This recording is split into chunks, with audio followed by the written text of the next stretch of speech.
আসসালামু আলাইকুম ভাই বোনেরা, আপনারা কেমন আছেন? আমি আলহামদুলিল্লাহ ভালো আছি। আমি আজকে রান্না করব টমেটো দিয়ে, সরপুঁটি দিয়ে, সরপুঁটির মাথা দিয়ে রান্না করব। আজকে ভুনা করব। অনেকদিন হচ্ছে ভুনা খাই না, একটু মাখা মাখা রাখবো। সরপুঁটি, পুকুরের সরপুঁটি, এটা একবার খাইছি, অনেক মজা, অনেক টেস্ট পুকুরেরটা। আর চাষেরটা তো আছে, কিন্তু পুকুরেরটা অনেক মজা। চাষেরটার থেকে পুকুরেরটা অনেক মজা। তো আমি এখানে মাছগুলো ভেজে নিচ্ছি। সব মাছগুলো ভেজে নেওয়া হয়েছে। আমি মাছের তেলটা দিয়ে রান্না করবো এখন। তারপরে পেঁয়াজ কুচা দিয়ে নিলাম।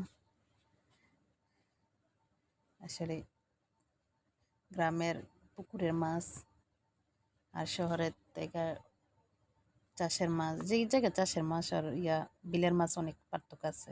পুকুরের মাছ অনেক পার্থক্য।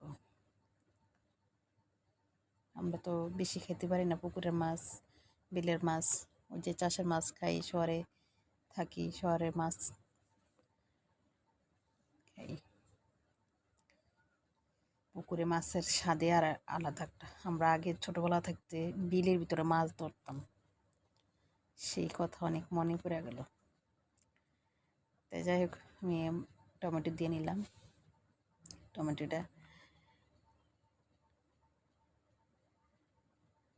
টমেটোগুলো অনেক এই পাকা, কাঁচা টমেটো, কাঁচাটা একটু পাকা হয়েছে না, অনেক অনেক মজা দেখতে।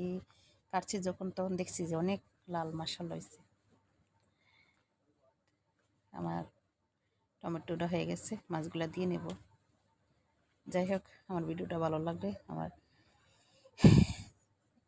কিচেন এক্সপ্রেস 3 চ্যানেলটা সাবস্ক্রাইব করে দিবেন, লাইক কমেন্ট শেয়ার করে জানাবেন। এই পর্যন্ত, আল্লাহ হাফিজ।